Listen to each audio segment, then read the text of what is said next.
या हमें कलाम सुनने की जरूरत क्यों पड़ती है? बाजी फौजिया से सवाल पहले अपनी जिंदगी को और अच्छे तरीके से गुजारने के लिए जी कदमों में रहने के लिए। दूसरी एक और बात है, आप जब दुनिया में जिंदगी गुजारते हैं, बेशक आप अपने आप को दुनिया के नहीं समझते, लेकिन दुनिया और दुनिया के मामलात आप पर, आपकी बॉडी पर, आपकी रूह पर असर अंदाज होते हैं।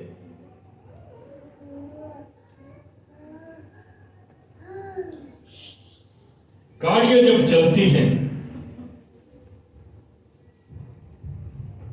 वक्त के साथ साथ उनके जोड़ों में, वायरिंग में, जॉइंट में कार्बन आता है, प्रॉब्लम होना शुरू हो जाती है। एक स्पेशल स्प्रे होती है, केमिकल होता है, वो फिर उसके जॉइंट में, जोड़ों में, वायरिंग में स्प्रे करते हैं। जितना कार्बन या जितनी गंदगी, गलाजत उसको काम करने से रोकती है, वो दूर हो जाती है। इसका फायदा ये होता है, एक तो आपकी गाड़ी अच्छी चलती है, फ्रेश होकर चलती है, फिर वो पेट्रोल भी कम खाती है, उसकी पेट्रोल एवरेज भी बढ़ जाती है। खुदा का कलाम मेरी आपकी जिंदगी में ऐसे ही काम करता है। जो लोग कलाम सुनने से इनकार करते हैं या वक्त हो भी तो कलाम सुनने को अहमियत नहीं देते, मैं ये कहूंगा शायद वो लोग बदनसीब हैं। क्यों? उनको पता नहीं कलाम ना सुनने के बायस उनकी रूह पर, उनकी बॉडी पर क्या असरात आते हैं। इसके लिए मैं एक हवाला आपके साथ मिलकर उसकी तरफ जाएंगे। अगर हम कलाम नहीं सुनते तो रूहानी इतबार पे मेरी आपकी हालत क्या है? यिर्मयाह 11 बाब की आयत है,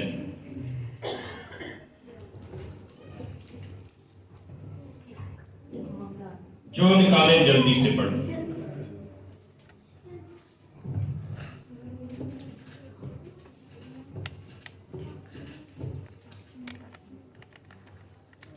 ये वो कलाम है जो खुदावंद की तरफ से यिर्मयाह पर नाज़िल हुआ, और उसने फरमाया कि तुम इस अहद की बातें सुनो और बनी यहूदा और यरूशलेम के बशिंदों से बयान करो,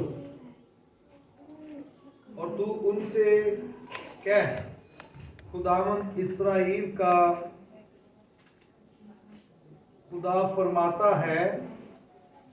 है कि लानत उस इंसान पर जो उस अहद की बातें नहीं सुनता जो मैंने तुम्हारे बाप दादा से उस वक़्त फरमाई जब मैं उनको मुल्के मिस्र से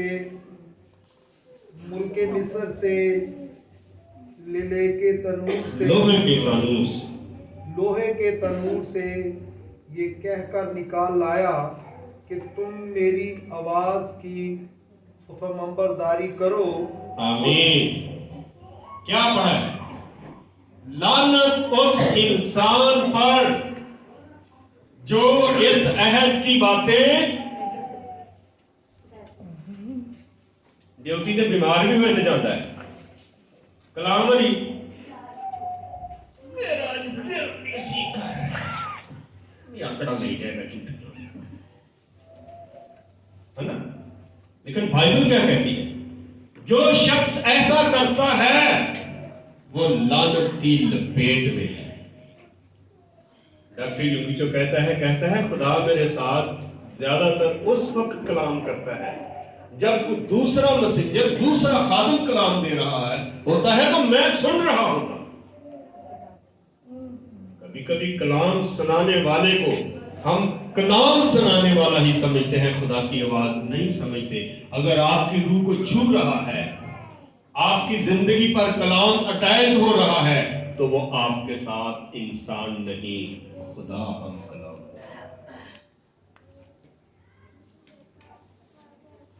मैंने एक बार फैसलाबाद कलाम सुना।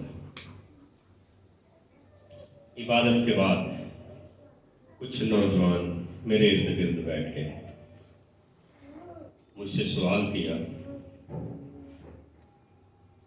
आप ये कलाम कैसे सुनाते हैं? पता नहीं कि सुना पसंद आया। मैंने कहा वजह क्या है? वजह ये है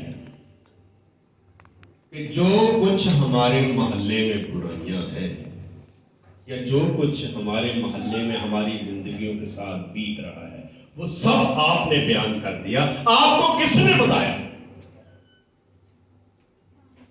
मैं क्या सोई? घर वालों से पूछे। मैंने आकर सिर्फ पानी पिया। पानी पीने के बाद मैंने इनसे कहा, मुझे दुआ के लिए कपड़ा बिछा दो, आप विजिट करके। अभी आप आए हैं तो मैं दुआ से उठकर आपके पास आया। मैंने कहा ऐसा नहीं, हम कोशिश करते हैं कलाम खुदा से मांगे, खुदा के सामने हम बैठ जाते हैं ताकि उसका मसा हम पर आ जाए। हमारा बोलना लोगों के लिए वैसे बरकत हो। कहने लगे हम हैरान थे, इनको जरूर किसी ने बताया। सेम टू सेम आपने वही जिक्र किया है जो हमारे मोहल्ले में हमारे साथ जो कुछ अटैच है। मैंने कहा ये खुदा ने आपके साथ किया। उसके बाद जब भी मैं वहां गया तो उनके यही लफ्ज होते थे, खुदा बोले ऐसी की हम इनकार नहीं कर सकते, खुदा बोले। कभी कभी इंसान का बोलना हम इंसान ही का बोलना समझते, लेकिन ऐसा नहीं। लोगों के कलाम देने के मुख्तलिफ अंदाज होते हैं। हो सकता है सबके वसीला से ऐसा ना हो, लेकिन कलाम तो कलाम ही होता है। बास कुतब का मुतालिया करते हैं, उसको नोट करते हैं, बाज रेफरेंस लेते हैं, उसे नोट करते हैं। बगैर किसी हाल बुजुर्ग के बाद लोग ऐसे बैठ जाते हैं। वो अपनी रूह को, अपने मसा को उनके ऊपर टेकता है। सबसे बेस्ट कलाम ये होता है जो तहरीक से खुदा की तरफ से आता है। मुझे अपने बारे में मैं जानता हूं, कई बार मुझे पता नहीं होता मैंने क्या बोलना है। फक्त मेरे दिल में एक हवाला होता है जो खुदा रखता है, फिर मैं उसको महसूस करना शुरू करता हूं कि खुदा ने मुझे कलाम दे दिया है। जब मैं उसमें बोलना शुरू करता हूं तो कई बार उसमें बातें ऐसी होती हैं जो मुझे भी मुतासर कर जाती हैं। ये कौन बोलता है? उसने फक्त आपके साथ ही नहीं, मेरे साथ भी कलाम किया। ये कलाम का तरीकाकार सबसे बेस्ट होता है, और ऐसा शख्स जो है उसकी कोशिश होती है कि मैं अपने आप को खुदा के रूह के ताबे करूं और उसकी जिंदगी में से जो कुछ निकलेगा वो लोगों के लिए वैसे बरकत हो। खुदा कौम का खुदा नहीं, ये याद रखें। वो फक्त क्रिश्चियनों का खुदा नहीं, यहूदियों का खुदा नहीं, मुसलमानों का खुदा नहीं, हिंदुओं का खुदा नहीं। कुछ लोगों ने सोच को महदूद कर लिया है।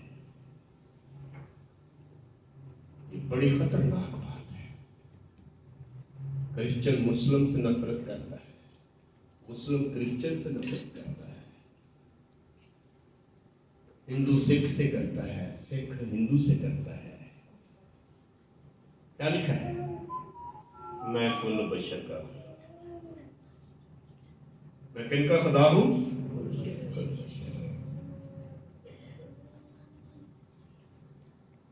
क्या एक ही खुदा ने हमें तख्लीक नहीं किया?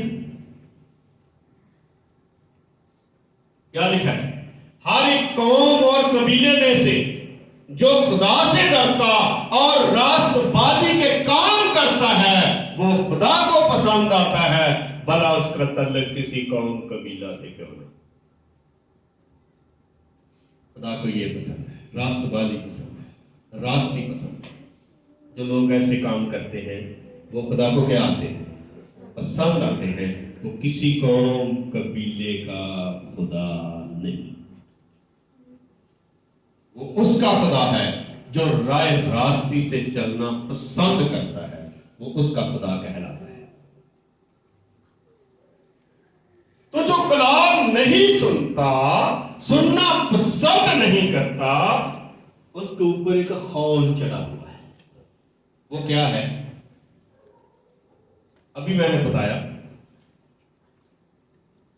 वो क्या है? शायद नहीं यार, बताऊंगा, कोई बात नहीं, लेकिन आपसे पूछूंगा जी। लानत का खौफ आपके ऊपर चढ़ा हुआ है। लानत आई कैसे? लिखा आदम ने गुनाह किया, गुनाह के सबब से आसमान और जमीन भी लानती है, और वही लानत मेरी गुड़िया की जिंदगी पर भी असरअंदाज है। जब कलाम हमारी जिंदगी में आता है तो इस लानत से हम पाक हो जाते हैं। ये कलाम ही है जो आपको पाक कर सकता है। कौन सा कलाम? ये बाइबल। बड़ी बड़ी अजीबो गरीब लोग काम करते हैं, अकल दंग रह जाती है। कलाम के कुछ हिस्सों को नोट करते हैं, उनका तवीज बनाकर गले में लटका लेते हैं। वो समझदारों जे इन्ना ही फायदेमंद है ते एदे विच ही मोरा कढ के कोई 4 दिन गल च पालो, तेरियां बीमारियां मुक जान। इंज नहीं जिंदा। आपके लिए वो कलाम फायदेमंद है जो अमली तौर पर आपकी जिंदगी में उतर जाता है। वो कलाम आपको फायदा देगा और कोई कलाम का हिस्सा फायदा नहीं देगा। ज़बूर 3 पढ़ते रहो, 90 पढ़ते रहो, 91 पढ़ते रहो, मुकाशवा पढ़ते रहो, कुछ भी पढ़ते रहो, अगर तेरी जिंदगी च तब्दीली नहीं तो कलाम तेरी जिंदगी च कोई काम नहीं ले करता। लिखा वो अपना कलाम नाज़िल फरमाकर शफा देता है। बाज लोगों को कलाम सुनने के सबब से जब उनकी जिंदगी में उतरता है तो वो शफा पा जाते है ना। असी दुआ मंगा मंगा फावे हो चले हैं, कोई साढ़े पे असर ही नहीं होता नहीं। इसलिए मेरे चीजों वो खुशकिस्मत लोग हैं जिस कलाम को सुनना जिंदगी में लेना पसंद करते। अब फिर मैंने जो पहला फिक्रा बोला था, फौजिया बाजी आज ध्यान ना बहना पड़ेगा। पहला फिक्रा मैंने बोला वो क्या था कि कलाम हम क्यों सुनते हैं।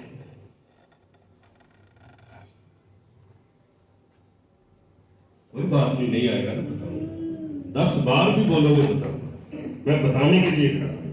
लेकिन अच्छी बात है, अगर मुझे आंसर मिलेगा तो यकीन जानो मेरे दिल में सुकून मिलता है कि इसका मतलब है जो कुछ मैं बोल रहा हूं सुनने वाला इन्हें समझ लिया।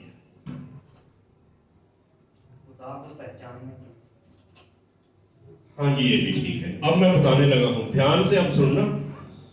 मैं अब साल फिर पूछ रहा हूं, फिर ना आ गया। मैंने ये कहा था जब मैं और आप दुनिया में जीते हैं, जिंदगी गुजारते हैं, चलते हैं, दुनिया का माशरा, दुनिया का असर हमारी रूह और हमारे बदन पर होता है। फिर मैंने एक गाड़ी की मिसाल दी, केमिकल। अब तो याद आ गया या नहीं? नहीं आया? आ गया गुड़िया याद आया या नहीं जी?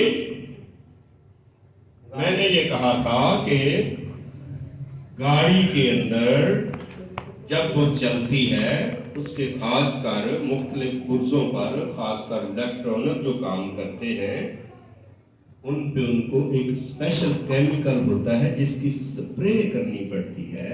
जो कार्बन कचरा बचरा होता है वो दूर हो जाता है, गाड़ी फ्रेश होकर काम करना शुरू कर देती है और उसकी पेट्रोल एवरेज भी।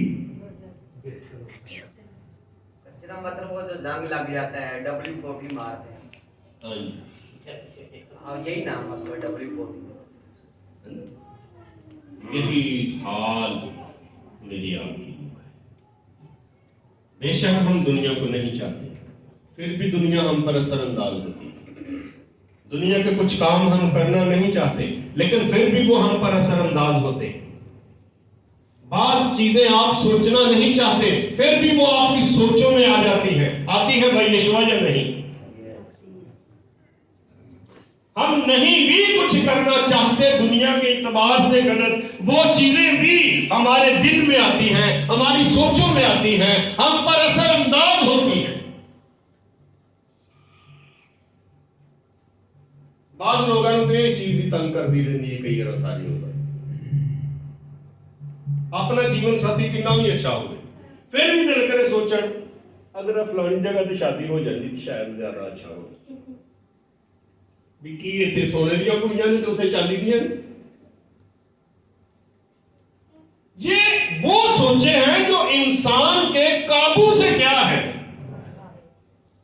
और इनको पाक करने के लिए एक ही चीज है, वो खुदा का जिंदा कलाम है। फिर सुनना चाहिए या नहीं? जो नहीं सुनता उस पर किसका हाल? जबरदस्त जबरदस्त। अपने लिए जरा तालियां बजाएं।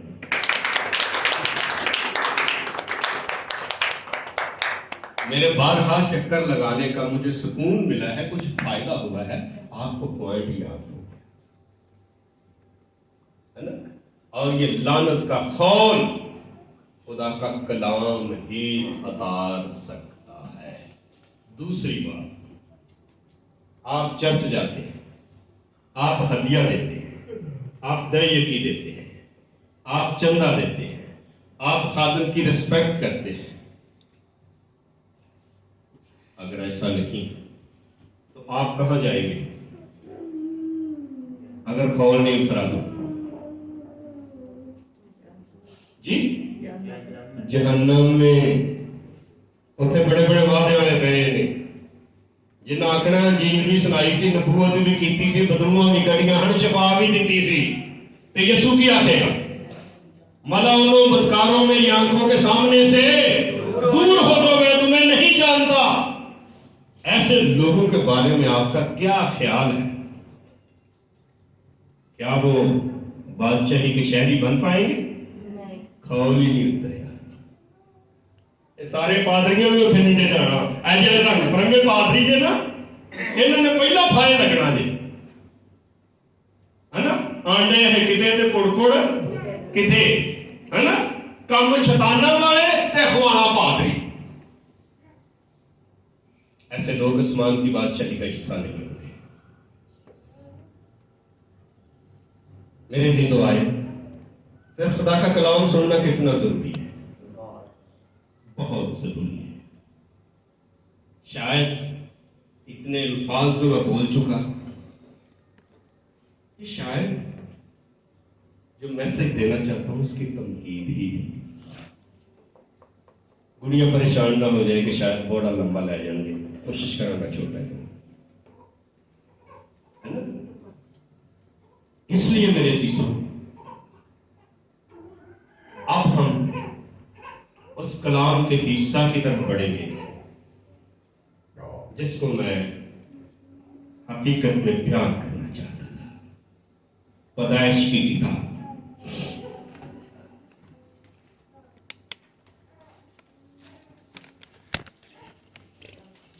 47-37 बार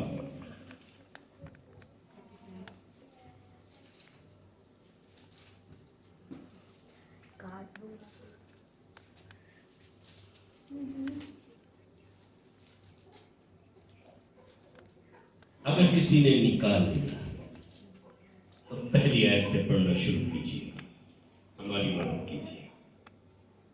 और याकूब मुल्के के नाम में रहता था, जहां उसका बाप मुसाफिर की तरह रहा था। याकूब की नस्ल का हाल यह है कि यूसुफ 17 वर्ष की उम्र में अपने भाइयों के साथ भेड़ बकरियां चराया करता था। ये लड़का अपने बाप की बीवियों बेलहा और जुलैखा के बेटों के साथ रहता था, और वो उनके बुरे कामों की खबर बाप तक पहुंचा देता था। और इस्राइल यूसुफ को अपने सब बेटों से ज्यादा प्यार करता था, क्योंकि वो उसके बुढ़ापे का बेटा था। और उसने उसे एक बोकुलमान कबाबी बनवा दी। और उसके भाइयों ने देखा कि उनका बाप उसके सब भाइयों से ज्यादा उसी को प्यार करता है, सो वो उससे बुग़्ज़ रखने लगे और ठीक तौर से बात भी नहीं करते थे। और यूसुफ ने एक ख्वाब देखा। अगर ये लफ्ज मैं कहूं तो शायद गलत ना होगा कि 17 बरस की उम्र में यूसुफ ने खुदा को कबूल कर लिया। कितनी उम्र है? 17 वर्ष। अच्छियो, कबूल करना क्या होता है? एक अहद व पैमान जिंदगी और खुदा के दरमियान होता है। मैं तेरी ताबेदारी करूंगा, मैं तेरी फरमा बरदारी करूंगा, मैं तेरे मुताबिक जिंदगी गुजारूंगा, मैं तेरे अहद व पैमान के मुताबिक चलूंगा। ये यूसुफ ने कितने वर्ष की उम्र में किया? 17 वर्ष। पैदा नहीं की, खुद ब खुद एक चीज पैदा हो गई। जो बंदा काम खुद नहीं ना करता, ये उसकी नेचर होती है। जो खुद नहीं काम करता, दूसरे को जब करता देखता है तो उसे बुरा लगता है। नहीं, ये इंसान की नेचर में खुद ब खुद चीज पैदा होती है। कभी वेख्या जे नशई नशियां क्यों पसंद करते हैं? जोड़ीदार ਤੁਹਾਡੇ ਨਾਲ ਉਹਨਾਂ ਦੀ ਨਹੀਂ ਬਣਦੀ। ਤੁਹਾਨੂੰ ਵੇਖਣਗੇ ਤਾਂ ਪਰਾਂ ਪਰਾਂ ਭੱਜਣਗੇ, ਕਿਤੇ ਵੇਖ ਨਾ ਲੈ ਇਹ ਵੀ ਸੁੱਟਾ ਲਾਣਾ ਹੈ ਨਾ। ਤੇ ਜਦੋਂ ਸਾਥੀ ਮਿਲ ਜੇ ਉਹ ਠੰਡਾ ਹੀ ਪੈ ਜਾਂਦੀ ਹੈ नहीं। और जो बंदा ये काम नहीं करता एक्चुअली तो वो उसको मुतजाद समझते हैं, और जड़ा नहीं ये काम करता वो उसको मुतजाद समझता है जो ये काम करता है। ये खुद खुद इंसान की नेचर में ये चीज पैदा होती है। यूसुफ गलत काम नहीं करता, उसके भाई जब करते हैं तो उसको पसंद नहीं आता। उसका रिजल्ट क्या निकलता है? चुपके चुपके जाके पापा जी ਤੁਸੀਂ ਉਹ ਜਿੱਤੇ ਨਬੀ ਖਵਾਉਂਦੇ ਹੋ ਮੁੰਡੇ ਤੁਹਾਡੇ ਦੀਆਂ ਸ਼ਰਾਰਤਾਂ ਬਾਹਰ ਕਰਦੇ ਜੇ, जरा ध्यान रखो। ये बात तो ठीक थी, लेकिन यूसुफ के लिए ये बात वबाले जान बन गई। दुनिया में रहते हुए बास को तजर्बा हुआ होगा, कभी कभी रास्ती आपके लिए मुसीबत का बायस बन जाती है। फौजिया बाजी को तजर्बा ऐसा हुआ है? होता है, लेकिन इसमें आपने हिम्मत नहीं हारनी। इसमें आपके बेनिफिट पड़े हुए हैं जो वक्त के साथ ओपन होंगे और आपके साथ रिलेटेड हो जाएंगे। लेकिन इस शख्स ने बहुत हालात बुरे हो गए, पीछे परत के नहीं देखा। क्या लिखा है? भाई ठीक ठोर से बात भी नहीं करते। फिर आखिर क्या हो? वेख्या तो खाब ही ना कि गलत शायद वेख ली सी। खाब च रात को 50,000 रुपया ਤੁਹਾਡੀ ਬੋਝੀ ਚ ਹੋਏ, ਤੁਹਾਡੇ ਪਰਸ ਚ ਹੋਏ, बाजी फौजिया सुबह कितना निकलेगा? क्योंकि वो ख्वाब की हकीकत तो नहीं थी ना, है ना। ख्वाब क्या देखा? 12 भाइयों ने कूले बांधे। यूसुफ का कूला सीधा खड़ा हुआ, 11 कूलों ने चारों तरफ से घेर लिया और उसको सजदा किया। अब्बे ने चिढ़के, तेरे भरा तेन सजदा करनगे, छोटा जिहा तो है कि जिन्हें खाबा, लेकिन ये किसकी तरफ से थी? जो खुदा की तरफ से ख्वाब होती है वो नहीं आती। मैं मुनादी नहीं करता था, मुझे ख्वाब आती थी। मैं समझा मैं पता नहीं की हुंदा, रात सुत्या की हुंदा रहिंदा। ख्वाब क्या आती थी? मैं जाता हूं गांव में, मेरी उम्र छोटी थी, तकरीबन शायद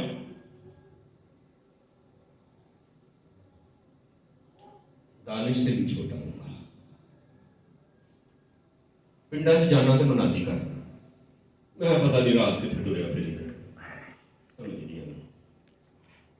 लेकिन वो बात जगहें जो मैंने ख्वाब में देखी थी बचपन में, जब मैंने इंजील सुनाना शुरू की, मुख्तलिफ शहरों में पहुंचा, तो वो जगह मैंने हकीकत में देखी। फिर मुझे याद आया, ऐ ते मैं फलाने वक्त ख्वाब देखी सी, ऐ जगह मैं देखी सी, आज मैं सचमुच ही देख ली। ये किसकी तरफ से था? खुदा की तरफ से। खुदा की तरफ से था। जब मैं 12 से 13 वर्ष तक पहुंचा, कुछ मुझे साथी मिल गए जिनके साथ खुदा बोलता था। मुझे दिलचस्पी हुई, उसके साथ बैठना शुरू किया। एक मेरे साथी ने मुझे रोया बताई, कहने लगे आप इंजील सुनाओगे। मैंने कहा भाई इंजील सुनाना बड़ा औखा काम है, लोग बड़े बड़े सवाल पूछते हैं, मैनू कोई जवाब नहीं आते, भाई मेरा नहीं करना। वहां इस गल का नहीं मैनू पता, मैनू रोया च नजर आया है तेरी अंजील आसमान ते फैली है, ये सुनानी है। ठीक 1 साल के बाद जरा पहला मैसेज मैं देता अपने पिंड के अंदर, अजे तक मैनू याद है, 40 साल मेरी खिदमत हो, इब्रानियों 4 बाब सी, वो जोश, वो बलबला, वो दलेरी मैनू नहीं समझ आई कितों आई। रफ्ता रफ्ता बढ़ता बढ़ता बढ़ता बढ़ता मैं आप कराची बना तक पहुंच गया। अभी खिदमत जारी है। मैं कभी कभी बहुत फिक्र करता हूं, सोचता शायद मैं वो कुछ नहीं कर रहा जो खुदा मुझे करना चाहिए। शायद मैं उस तरह से तेरा कलाम नहीं लोगों तक पहुंचा रहा जिस तरह से मुझे पहुंचाना चाहिए। मुझे कभी कभी ये पर्सनल बहुत फिक्र तंग करती है। फिर मैं कई बार तन्हाई में इसके लिए बैठता हूं, खुदा मुझ पर रहम कर, मुझे वो कुछ करना सिखा जो मुझे करना चाहिए, ताकि जब तू कल अपनी बादशाही में आए तो मुझे शर्मिंदा न होना पड़े कि मैंने अपना काम जो तूने दिया था पूरा नहीं किया। मुझे इस बात की अक्सर फिक्र तंग करती रहती है। यूसुफ 17 बरस की उम्र में खुदा के साथ चलना शुरू हुआ, उसकी मुश्किलात का इजाफा होना शुरू हुआ। 17 किन्ने पाओ तो 3 होंगे,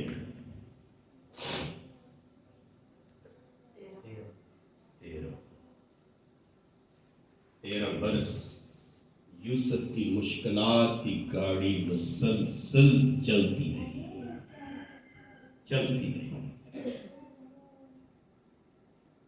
भाइयों ने हसरत में आकर यूसुफ को बेचा, मिस्र में पहुंचा।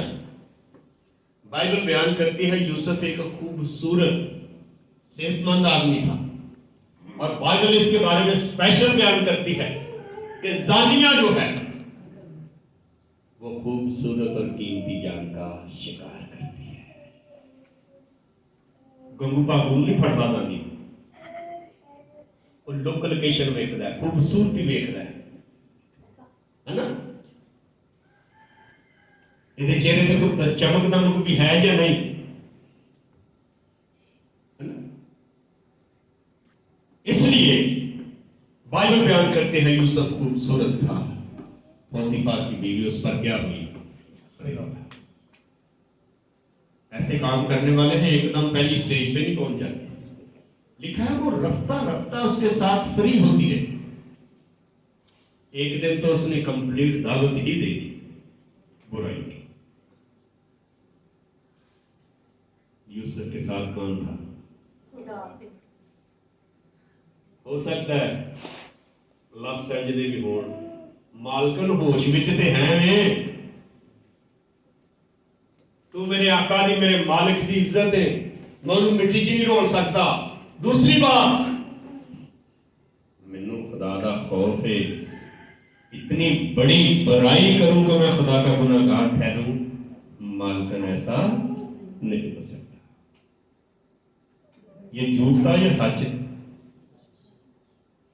8 बरस से सच्चाई की जेल यूसुफ को बर्दाश्त कर। दुनिया की तारीख में यह कहीं नहीं आता कोई शख्स जेल से निकलकर हुक्मरान बन बैठे, नहीं। लेकिन यूसुफ के साथ ऐसा। अगर आप भी दुखों में खुदा के साथ मुंसलिक हैं तो यूसुफ ने तो वो बादशाही पाई जो एक वक्त में खत्म भी हो गई, लेकिन आप वो बादशाही पाने वाले हैं जो कभी भी खत्म होने वाली नहीं, जिसे लोग मुख्तलिफ लफ्जों से पुकारते हैं। हिंदू मजहब में उसे स्वर्ग कहा जाता है, क्रिश्चियन लोगों के दरमियान उसे आसमान की बादशाही कहा जाता है, मुस्लिम लोगों के दरमियान उसे जन्नत फरदौस कहा जाता है। ये चीज एक ही है, खुदा के देने एक, फिर जन्नत भी एक। वखरिया वखरिया नहीं होने पिंजरिया से ढके होने कि हिंदू इधर ने, मुस्लिम इधर ने, क्रिश्चियन इधर ने, फलाने इधर, इंज नहीं जो होना। अगर तुसी खुदा दे फरमा बरदार हो तो सब तो पहला तुसी एक इंसान बनोगे। ये खुदा ने इंसाना नहीं बनाया, फिर ये हिस्सा तेरी अबदी मिरास होएगा। अगर तुसी वाकई दुखों दे विच खुदा दे नाल मुंसलिक हो तो यूसुफ को तो बादशाही मिली सी, कुछ त्यानू भी मिलने वाला है या नहीं? दूसरा तिमोथियुस 2:12 ये मिलेगा।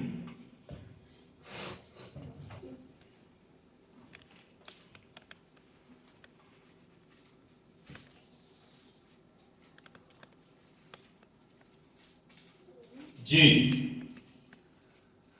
त्यानू भी कुछ मिलने वाला है। ये जिंदगी च दुख आने के पीछे ना हटाया करो, जे लोग झूठे इल्जाम मिलान के पीछे ना हटाया करो, खुदा दे नाल मुंसलिक रहा करो।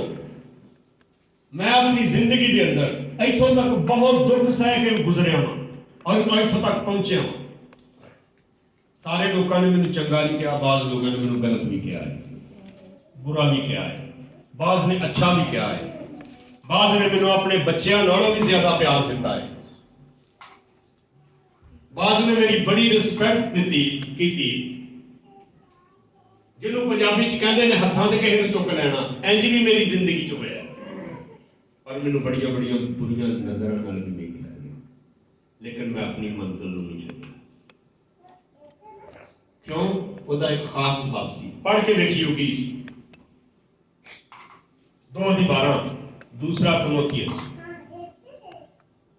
अगर हम दुख सहेंगे तो उसके साथ बादशाही भी करेंगे, अगर हम उसका इनकार करेंगे तो वो भी हमारा इनकार करेगा, अगर हम बेवफा हो जाएंगे तो भी वो वफादार रहेगा, क्योंकि वो आप अपना इनकार नहीं कर सकता।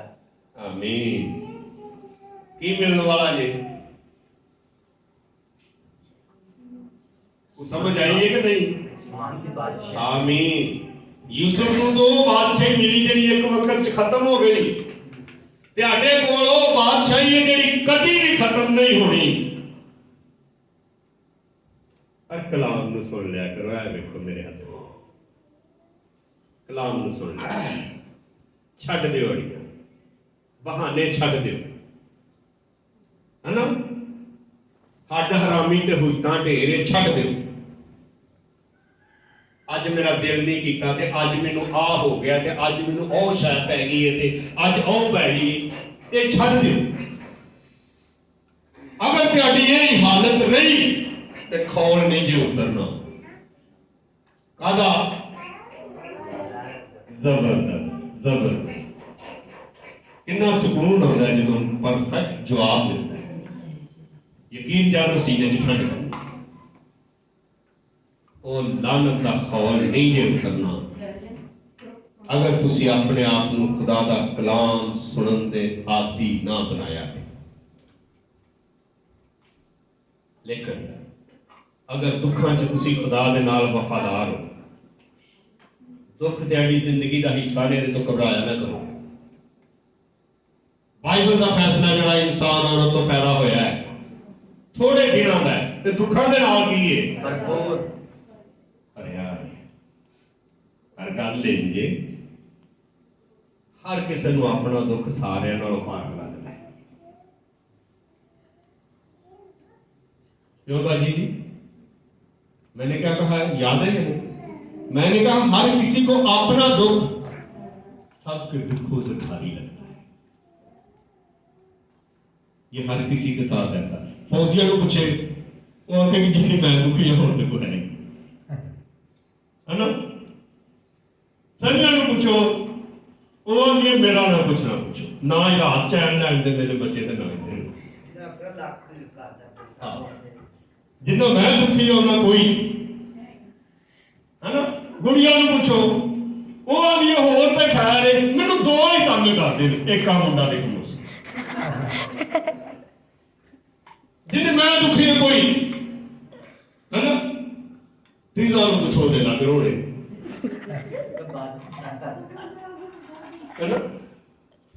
हर किसी के साथ ऐसा ही है। बाइबल का फैसला है इंसान जो औरत से पैदा होता है थोड़े दिनों का है और दुखों से क्या है भरा। अगर तुसी इन्हां दुख खुदा दे नाल वफादार हो ते तुहानू एक बादशाही मिलने वाली जिहड़ी हिलण वाली उस बादशाही ते खुश हो। ਉਹਦੇ ਲਈ ਤੁਸੀਂ ਵਰਕਿੰਗ ਕਰਦੇ ਇੱਥੋਂ ਤੱਕ ਪਹੁੰਚੇ। ਲੇਕਿਨ ਮੇਰੀ ਰਿਕੁਐਸਟ ਹੈ ਇਹ ਵਰਕਿੰਗ ਆਖਰ ਤੱਕ ਕਰਦੇ ਰਿਆਜ ਫੇਰ ਕੁਝ ਲੱਭਣਾ ਜੇ। ਫੌਜ਼ੀਆ ਬਾਜੀ ਜੇ ਅੱਧ ਵਿੱਚ ਛੱਡ ਦਿੱਤਾ ਤੇ ਲੱਭਣਾ ਕੁਝ ਨਹੀਂ ਹੋ। ਹਦੀਏ ਚੰਦੇ ਵੀ ਕਿਸੇ ਕੰਮ ਨਹੀਂ ਹੋਣੇ, ਦੁਆਵਾਂ ਵੀ ਕਿਸੇ ਕੰਮ ਨਹੀਂ ਆਣੀਆਂ, ਟਾਈਮ ਕੱਢ ਕੇ ਚਰਚ ਜਾਣਾ ਵੀ ਕਿਸੇ ਕੰਮ नहीं आना। जो आखिर तक बर्दाश्त करेगा वो निजात पाएगा। जो आखिर तक बर्दाश्त करेगा। आए मेरे चीजों खुदा के साथ चलते हुए अगर मुझे आपको दुखों में से गुजरना पड़े तो घबराया ये आपके बेनिफिट ही है, आपके बेनिफिट है। अगर हम दुख सहेंगे तो उसके साथ बादशाही भी, बादशाही मिल गई तो सुख भी मिल गई। कितना सहाना समा होएगा काश कि असी सारे ही उठे हुए हालेलुया है ना। कितना अच्छा समा होगा लेकिन दुखा च पीछे नहीं गया है ना। गुड़िया का हम एक नवा दुख शुरू हो गया। संडे ਨੂੰ बहुत जल्दी उठना पैदा है ना। नहीं होती है जी अपने टाइम पे होती है। गुड़िया ने बड़ी मुश्किल हम पाई उन्होंने पता सी लेकिन शाबाशी मैं फील किया है बच्ची जिम्मेदार है हालेलुया है ना। अपनी जिम्मेदारियों निभा रही है। एक साड़ी टीचर ने जिम्मेदारी दी कि लफ्ज इस्तेमाल करा, बेवफाई या गैर जिम्मेदारी का गुजारा। ऐसा नहीं होना चाहिए। ड्यूटी ड्यूटी होती है। मेहमान आए होंगे ड्यूटी छड़ देंगे, फिर चर्च क्यों छड़ दें? की को मेहमाना ने स्पेशल ਤੁਹਾਡੇ ਲਈ ਫੰਦਾ ਲਾਇਆ ਹੈ ਕਿ ਤੁਸੀਂ ਚਰਚ ਨਹੀਂ ਜਾਣਾ? ਬਾਈਬਲ ਨੇ ਕੀ ਆਖਿਆ? ਬਾਈਬਲ ਨੇ ਤਾਂ ਆਖਿਆ मेहमाना ਨੂੰ ਵੀ ਨਾਲ ਲਾ ਕੇ ਚਰਚ ਜਾਓ। कोशिश करोगे तो होएगा। नाम रात ਨੂੰ ਸੁਣਾ ਦਿਓ, ਐਨੇ ਵਜੇ ਤੱਕ ਨਾਸ਼ਤਾ ਕਰਨਾ ਕਰ ਲਿਆ, ਜੀ ਨਹੀਂ ਕਰਨਾ ਤੇ ਆ ਕੇ ਦਾਂਗੇ ਹਾਂ ਚਰਚ ਜਾਣਾ। ਇੱਕ ਵਾਰ ਬੁਰਾ ਮਨਾਣਗੇ, ਦੂਜੀ ਵਾਰ ਬਿਲਕੁਲ ਸਿੱਧੇ ਹੋ ਜਾਓ। ਕਦੀ ਵੀ ਤੁਹਾਨੂੰ ਤੰਗ ਨਹੀਂ ਕਰਨੀ। ਉਹਨਾਂ ਨੂੰ ਪਤਾ ਹੋਏਗਾ ਕਿ ਸਭ ਤੋਂ ਜ਼ਿਆਦਾ ਅਹਿਮੀਅਤ ਚਰਚ ਨੂੰ ਦਿੰਦੇ ਨੇ, ਨਾਸ਼ਤੇ ਨੂੰ ਸ਼ੇਰ ਨਹੀਂ ਦਿੰਦੇ। ਤੇ ਜੇ ਤੁਸੀਂ ਉਹਨਾਂ ਦੇ ਨਾਲ ਹੀ ਢਲਦੇ ਗਏ, ਜਿੰਜ ਉਹਨਾਂ ਆਖਿਆ ਉਂਝ ਹੀ ਕਰਦੇ ਗਏ, ਤੇ ਇਹਨਾਂ ਤੁਹਾਨੂੰ ਅਸਮਾਨ ਦੀ ਬਾਦਸ਼ਾਹੀ ਵੀ ਨਹੀਂ ਜਾਣ ਦੇਣਾ। ਉਹਨਾਂ ਆਪ ਨਹੀਂ ਜਾਣਾ, ਉਹ ਕਿੱਥੋਂ ਜਾਣਾ? ਕਿਤੇ ਭੁਲੇਖੇ 'ਚ ਨਾ ਰਹਿ ਜਾਏ।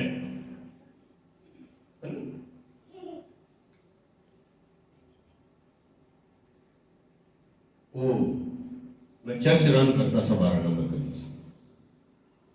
ਉੱਥੇ ਦੀ ਇੱਕ ਸਿਸਟਰ ਉਹਨੇ ਆਉਣਾ ਤੇ इबादत शुरू होनी है, नाश्ता करना।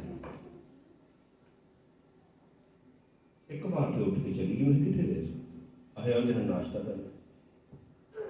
मैं खूब डांटा नहीं दोनों, मैं नाश्ता करके आया। साढ़े को करना तो चर्च के बाद होएगा। ये कोई जवाज नहीं है कि असी तुहानू इबादत छड्ड के ते नाश्ता बना के दईए। किन्नी तुहाडी जिंदगी च बेदर्दी है, ਉਹਦੇ ਬਾਅਦ ਨਹੀਂ ਹੋਣਾ।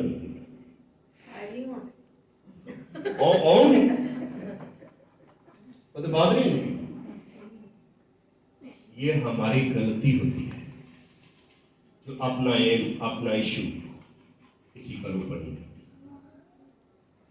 हम क्या चाहते हैं, हम कैसे लोग हैं। इसमें आप इंसान की बेइज्जती नहीं कर रहे, आप खुदा को इज्जत दे रहे हैं। तो खुदा को इज्जत दी हुई आपकी कभी भी कतारा नहीं जाएगी।